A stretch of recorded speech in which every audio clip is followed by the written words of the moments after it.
Welcome to the channel. Today I'm exploring Tokyo, spending the day eating my way through Ginza, doing a bit of shopping and trying some of the most talked about food spots in the area. Let's get into it.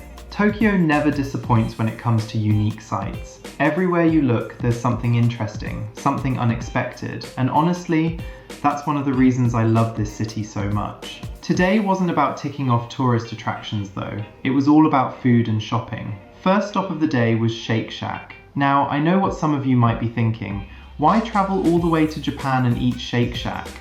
Fair question, but sometimes you just want a really good burger, and honestly, this hit the spot. The burger was juicy, packed with flavour, and had that perfect balance of beef, sauce, and fresh toppings. The chips were crispy on the outside, fluffy on the inside, and the lemonade was refreshing without being overly sweet. It was simple food done really well. I'd give the burger, chips and lemonade a solid 4 out of 5. Question for you guys, what's the best burger you've ever had? Let me know down in the comments. With lunch sorted, it was time to walk it off and explore Ginza.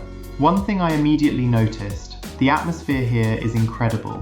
Wide streets, luxury stores everywhere, and on the weekends, parts of the road are closed off to traffic, making it super easy to wander around and take everything in.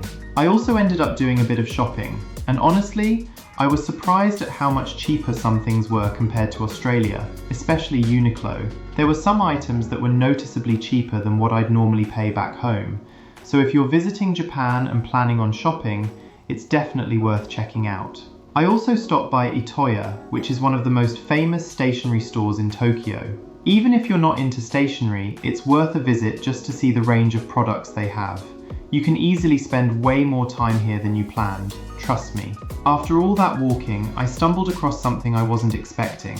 AMAM Donut.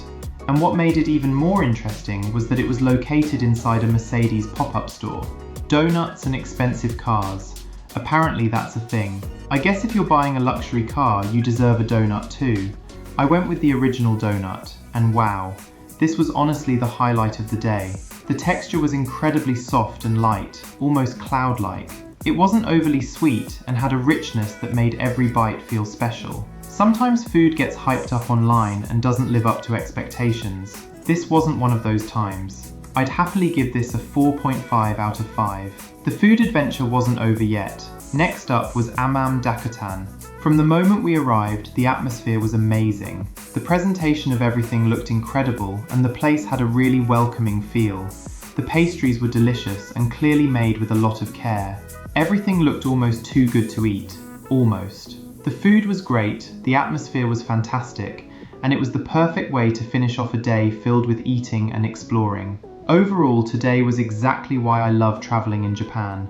Good food, great shopping, unexpected discoveries, and finding places you probably wouldn't come across if you weren't willing to wander a little. Thanks for joining me on another Tokyo adventure. If you enjoyed the video, make sure to like, subscribe, and hit that notification bell to follow me on my food adventure. I'll see you in the next one.